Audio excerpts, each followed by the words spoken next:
नमस्कार दोस्तों,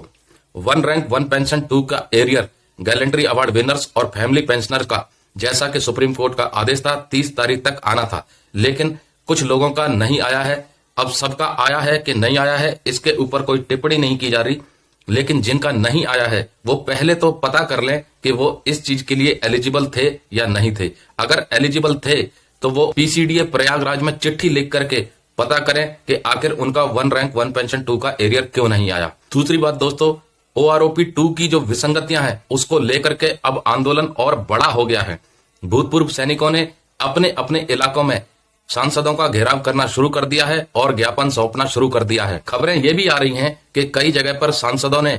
भूतपूर्व सैनिकों का मान रखा है और उस ज्ञापन को स्वीकार किया है, और कई जगहों पर सांसदों ने जो टाइम दिया था भूतपूर्व सैनिकों से मिलने का, वो सांसद उस वक्त मौजूद नहीं थे, जिसका परिणाम यह हुआ कि भूतपूर्व सैनिकों ने उन सांसदों के घर का घेराव कर रखा है और लगातार मांग कर रहे हैं कि उनका ज्ञापन जब तक वो अपने सांसद को सौंप नहीं देंगे तब तक वो धरने को छोड़ेंगे नहीं। वहीं जंतर मंतर की बात करें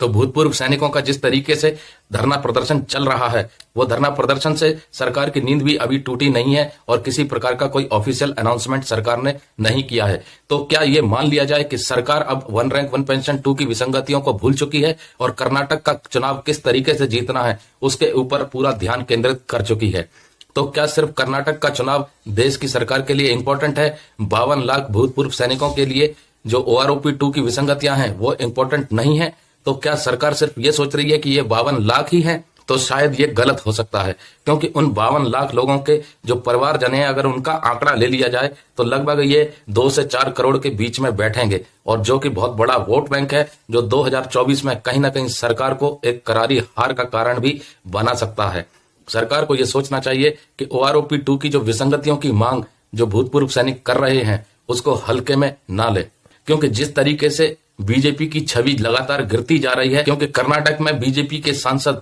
जो कि भ्रष्टाचार करते हुए पकड़े गए हैं और 40% कमीशन की जो सरकार का दावा बन रहा है वो कहीं ना कहीं एक चुनावी स्टंट हो सकता है कांग्रेस के लिए, जिसमें बीजेपी की बहुत करारी हार हो सकती है। और जिस तरीके से अडानी मामला खुला है उस पर देश की जनता को समझ में आने लग गया है कि बहुत बड़ा स्कैम हो चुका है इस देश में। और जहां दूसरी ओर ब्रजभूषण सिंह जी की बात करें तो यौन उत्पीड़न के मामले में बीजेपी के सांसद ब्रजभूषण के ऊपर जो एफआईआर दर्ज हुई है